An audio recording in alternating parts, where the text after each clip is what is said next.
នៅថ្ងៃទី4 ខែមិថុនាឆ្នាំ1949ពលគឺរយៈពេល76ឆ្នាំមុនលោកប្រធានាធិបតីបារាំងវ៉ាងសុងអូរយ៉ូលបានចុះហត្ថលេខាប្រគល់ទឹកដីខ្មែរកម្ពុជាក្រោមដែលបារាំងហៅថាកូសាំងស៊ីនឲ្យទៅវៀតណាមហើយវាគឺជាថ្ងៃដែលបានបន្តដកជប់នៅក្នុងក្រអៅបេះដូងកូនខ្មែរគ្រប់ជំនាន់ដែលមិនអាចបំភ្លេចបានបារាំងបានកាត់ខ្មែរកម្ពុជាក្រោមឲ្យទៅវៀតណាមដោយមិនបានប្រាប់កម្ពុជាមួយម៉ាត់ហើយរឿងរ៉ាវមួយនេះបាននឹងកំពុងតែបន្តនៅភាពចម្រូងចម្រាសដល់កូនខ្មែរគ្រប់ជំនាន់ដែលមានអ្នកខ្លះថា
ខ្មែរក្រមមានប្រវត្តិយ៉ាងដូចម្ដេចតើខ្មែរក្រមគឺជាទឹកដីដើមរបស់ខ្មែរឬក៏របស់វៀតណាមហើយហេតុអ្វីបានជាខ្មែរក្រមត្រូវបានបាត់បង់ទៅវៀតណាមហើយមានសំណួរដ៏ក្តៅមួយទៀតគឺថាតើខ្មែរអាចទាមទារដែនដីកម្ពុជាក្រមមកវិញបានដែរឬទេនៅក្នុងវីដេអូនេះយើងនឹងរំលេចផងដែរថាតើសប្តាហ៍ថ្ងៃវៀតណាមចាត់ទុកខ្មែរក្រមយ៉ាងដូចម្ដេចនិងបង្កភាពលំបាកយ៉ាងណាដល់បងប្អូនខ្មែរកម្ពុជាក្រមនៅក្នុងវីដេអូនេះយើងនឹងសាកល្បងឆ្លើយនៅសំណួរទាំងអស់នេះក៏សូមអភ័យទោសពុកម៉ែបងប្អូនខ្មែរគ្រប់រូបគ្រប់ទីឋានប្រសិនបើពួកយើងបង្កទៅជាកំហុសនៅត្រង់ចំណុចណាមួយព្រោះថាពួកយើងបានដឹងច្បាស់ថាការដែលនិយាយពីប្រវត្តិសាស្ត្រវាមិនមែនជាការងាយស្រួលប្រហែលនោះទេដូច្នេះហើយសូមចិត្តពុកម៉ែបងប្អូនខ្លាំងមែនទែននៅត្រង់ចំណុចនេះហើយសូមបញ្ជាក់ផងដែរថាវីដេអូនេះធ្វើឡើងក្នុងគោលបំណងតែមួយគត់គឺផ្ដល់ចំណេះដឹងបន្តិចបន្តួចឲ្យបងប្អូនខ្មែរគ្រប់ទីឋានបានស្វែងយល់បន្ថែមហើយពួកយើងនិយាយតែអ្វីដែលជាការពិតតែ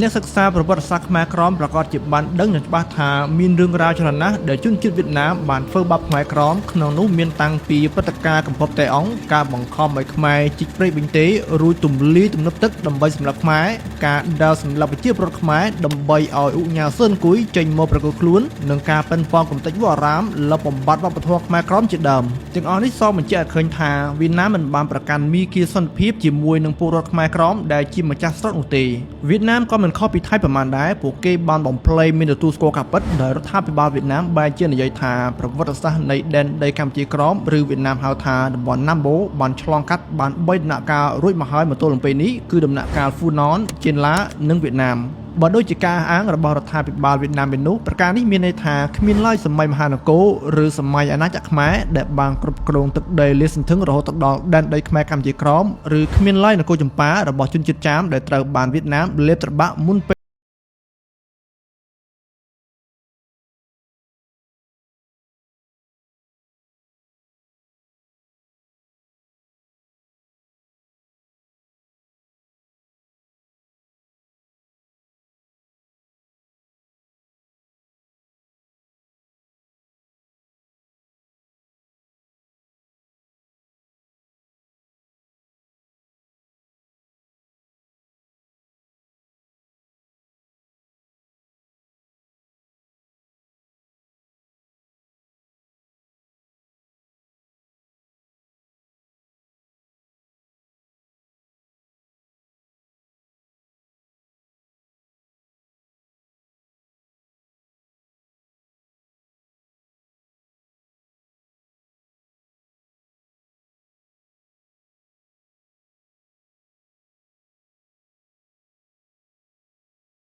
គ្រងតាំងពីឆ្នាំ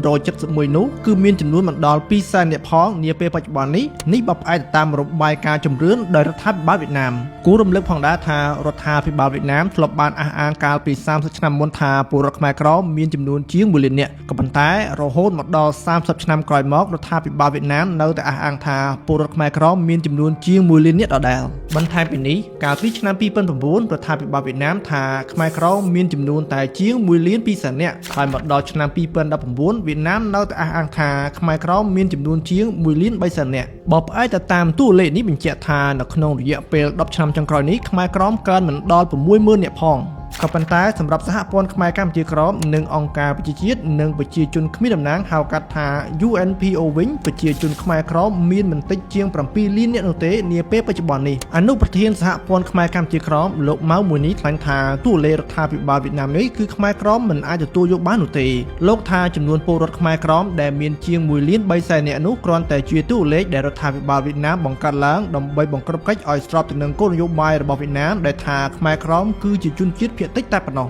ម្យ៉ាងទៀតលោកអះអាងថាពលរដ្ឋខ្មែរក្រមមិនដែលបានបំពេញបែបបទលើទម្រង់ធ្វើជំរឿនប្រជាជននិងលំនៅឋានរបស់រដ្ឋាភិបាលវៀតណាមនោះឡើយលោកចោទសួរថាតើរដ្ឋាភិបាលវៀតណាមបានតួលេខខ្មែរក្រមនេះមកពីណា Hundreds of members of the Khmer Kampuchea Krom community and their supporters have clashed with riot police outside of the Vietnamese embassy in the Cambodian capital, Phnom Penh. មានរឿងរ៉ាវច្រើនណាស់ដែលយើងត្រូវតែដឹងនិងស្វែងយល់បន្ថែមពីដែនដីដ៏កំសត់មួយនេះខ្មែរក្រមសប្តាហ៍ថ្ងៃរស់នៅដោយគ្មានសេរីភាពពេញលេញក្នុងនាមជាម្ចាស់ស្រុកទៀតនោះទេគឺរស់នៅដោយខ្លាចមុខខ្លាចក្រោយសូម្បីតែភាសាខ្លួនឯងក៏ត្រូវបានវៀតណាមមិនឲ្យសិក្សាហើយប្រវត្តិសាស្ត្រក៏ត្រូវបានគេបំភ្លៃការនិយាយស្ដីក៏ត្រូវបានរឹតបន្តឹងហើយប្រវត្តិសាស្ត្រក៏ត្រូវបានប្រឌិតផ្សព្វផ្សាយឲ្យខ្មែរស្ដាប់ថែមទៀតផងសប្តាហ៍ថ្ងៃនេះពលរដ្ឋខ្មែរក្រមណាដែលចង់ចេះចង់ដឹងពីភាសាប្រពៃណីវប្បធម៌ពីប្រវត្តិសាស្ត្ររបស់ខ្លួនគឺមានតែតលួចរៀននៅតាមទីវត្តអារាមតែប៉ុណ្ណោះហើយវៀតណាមក៏មិនអនុញ្ញាតឲ្យរៀនស្រួលៗនោះដែរគឺបន្តធ្វើទុកបុកម្នេញដល់ប្រសង់ខ្មែរក្រមតាមរយៈការប្រមាថការចាប់ផ្សឹកការវិដំចាប់ឃុំឃាំងជាដើមលោកម៉ៅមួយនេះមានប្រសាសន៍ថាការដែលរដ្ឋាភិបាលវៀតណាមបង្ហាញចំនួនពលរដ្ឋខ្មែរក្រមមានចំនួនតិចនេះវៀតណាមក៏មានចេតនាចង់បន្សាបនៅឥទ្ធិពលនៃការទាមទាររបស់ខ្មែរក្រមនៅឯក្រៅប្រទេសដែលកំពុងតែទាមទារឲ្យរដ្ឋាភិបាលវៀតណាមគោរពទៅលើសិទ្ធិសេរីភាពនិងសិទ្ធិសម្រេចជោគវាសនាដោយខ្លួនឯងរបស់ខ្មែរក្រមដែលជាម្ចាស់ស្រុកនិងជនជាតិដើមនៅឯកម្ពុជាក្រមលោកថាដើម្បីកុំឲ្យមានការរិះគន់ឬដើម្បីធ្វើការជំរឿនពលរដ្ឋខ្មែរក្រមឲ្យមានតម្លាភាពនិងអាចទទួលយកបានរដ្ឋាភិបាលវៀតណាមគួរតែអនុញ្ញាតឲ្យសហព័ន្ធខ្មែរកម្ពុជាក្រមឬអង្គការក្រៅរដ្ឋាភិបាលដែលឯករាជ្យចូលរួមក្នុងដំណើរការនៃជំរឿនមួយនេះរដ្ឋាភិបាលវៀតណាមបានអះអាងថាជំរឿននេះធ្វើឡើងតាមរយៈការអនុញ្ញាតឲ្យប្រជាពលរដ្ឋខ្មែរក្រមបំពេញទម្រង់ព័ត៌មាននិងកម្រងសំណួរដែលរដ្ឋាភិបាលបានរៀបចំចាត់ចែងឲ្យប្រជាពលរដ្ឋបំពេញបើទោះបីជាយ៉ាងណាក៏ដោយមានពលរដ្ឋខ្មែរក្រមបានឲ្យដឹងថាពួកគេមិនដែលបានធ្លាប់បំពេញទម្រង់ឬធ្វើជំរឿនអ្វីនោះឡើយបញ្ជាក់បងប្អូនថាទិន្នន័យទាំងអស់នេះគឺពួកយើងបានដកស្រង់ចេញពីវិទ្យុសំឡេងកម្ពុជាក្រមដែលជាកម្មវិធីផ្សាយព័ត៌មានផលិតដោយនាយកដ្ឋានព័ត៌មាននៃសហព័ន្ធខ្មែរកម្ពុជាក្រមដែលមានមូលដ្ឋាននៅសហរដ្ឋអាមេរិកជាបន្តទៅទៀតនេះយើងនឹងមកត្រួតពិនិត្យស្នាមប្រវត្តិសាស្ត្រដោយសង្ខេបថាតើខ្មែរកម្ពុជាក្រមឬដែលបារាំងហៅថាកូស្តង់ស៊ីននេះមានរឿងរ៉ាវយ៉ាងណាខ្លះឆ្នាំ1523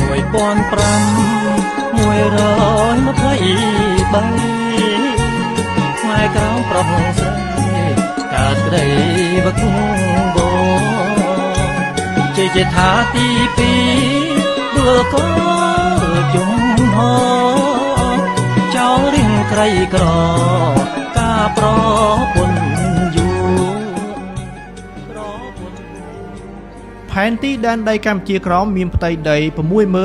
68,965 គីឡូម៉ែត្រការ៉េគឺមានទំហំស្ទើរតែពាក់កណ្ដាលទៅហើយនៃប្រទេសកម្ពុជាសប្តាហ៍ថ្ងៃកម្ពុជាក្រមមានខេត្តខ្មែរសរុប21ខេត្តក្រុងពាណិជ្ជកម្មអន្តរជាតិចំនួន2គឺក្រុងព្រៃនគរដែលសប្តាហ៍ថ្ងៃនេះវៀតណាមហៅថាទីក្រុងហូជីមិញនិងទីក្រុងអូកែវដែលស្ថិតនៅខេត្តពោលាវកម្ពុជាក្រមក៏មានដែរកោះប្រវត្តិសាស្ត្រធំចំនួន2គឺកោះត្រល់ដែលមានផ្ទៃដី 593.1 គីឡូម៉ែត្រការ៉េនិងកោះត្រឡាចមានផ្ទៃដី 75.3 គីឡូម៉ែត្រការ៉េបងប្អូនគ្រាន់តែកោះត្រល់មួយមានទំហំជិតប៉ុនប្រទេសសិង្ហបុរីមួយបាត់ទៅហើយដែនដីដ៏កំសត់មួយនេះក៏ធ្លាប់ស្ថិតនៅក្រោមនឹមអាណានិគមបារាំងចំនួន90ឆ្នាំដោយកម្ពុជាដែរគឺចាប់តាំងពីឆ្នាំ1859ដល់ឆ្នាំ1949កម្ពុជាក្រោមជាដែនដីមួយភាគនៅប៉ែកខាងកើតប្រទេសកម្ពុជាសម័យបច្ចុប្បន្នកាលពីសម័យដើមដែនដីនេះមានឈ្មោះថាកម្ពុជាទឹកលិចតាមឯកសារប្រវត្តិសាស្ត្របានឲ្យដឹងថាកាលពីសម័យនោះព្រះរាជាណាចក្រកម្ពុជាមានវសាល ភាពទឹកដីធំធេងណាស់ដែលអ្នកប្រវត្តិសាស្ត្រជាទូទៅហៅថាអាណាចក្រខ្មែរនៅក្នុងសម័យកាលនោះប្រទេសកម្ពុជាគឺជាប្រទេសចក្រពត្តិដែលមានឥទ្ធិពលនិងឫទ្ធានុភាពទៅលើប្រទេសនានាដូចជាប្រទេសចម្ប៉ាប្រទេសមូននិងប្រទេសជ្វាផងដែរហើយការដែលមានឈ្មោះថាកម្ពុជាទឹកលិចនេះពីព្រោះថាកាលពីសម័យនោះមានតែប្រទេសកម្ពុជាកណ្ដាលទេដែលជាប្រទេសដីគោកចំណែកដែនដីប៉ែកខាងកើតពោលគឺកម្ពុជាក្រោមសពថ្ងៃនៅជាប្រជុំកោះនៅឡើយនៅទីនោះពុំសូវមានបណ្ដាប្រជាជនខ្មែររស់នៅទេដោយសារតែខ្មែរពុំសូវចូលចិត្តរស់នៅតាមមាត់សមុទ្រដែលមានរបរនេសាទត្រីជាមុខរបរម្ល៉េះហើយទើបព្រះមហាក្សត្រខ្មែរពុំបានយកប្រទេសទុកដាក់ជាចម្បងក្នុងការត្រួតពិនិត្យដែនដីឲ្យបានហ្មត់ចត់ប្រមាណនោះដែរមហាអាណាចក្រខ្មែរមានព្រំដែនទល់នឹងប្រទេសចម្ប៉ាដែលសព្វថ្ងៃនៅខេត្តមានធ្វុនខាងកើតទល់នឹងសមុទ្រចិនខាងលិចទល់នឹងទន្លេសាឡូអនឬទន្លេសាវិនប្រទេសភូមាសព្វថ្ងៃនិងខាងត្បូងទល់នឹងឈូងសមុទ្រសៀមលុះប្រហែលមួយសតវត្សក្រោយមកកម្ពុជាទឹកលិចបានប្រែក្លាយទៅជាដែនដីគោកតាមរយៈដីល្បាប់ទន្លេមេគង្គហូរចាក់ហើយនៅពេលនោះហើយទើបប្រជារាស្ត្រខ្មែរបានចាប់ផ្ដើមនាំគ្នាមករស់នៅយ៉ាងច្រើនកកហើយថែមទាំងមានកំពង់ផែមួយដ៏ធំនោះគឺកំពង់ផែប្រៃនគរដែលសព្វថ្ងៃនេះគឺជាទីក្រុងហូជីមិញឬសៃកនបងប្អូនជនជាតិយួនណាមនេះទើបតែមានវត្តមាននៅកម្ពុជាក្រោមគឺនៅក្រោយឆ្នាំ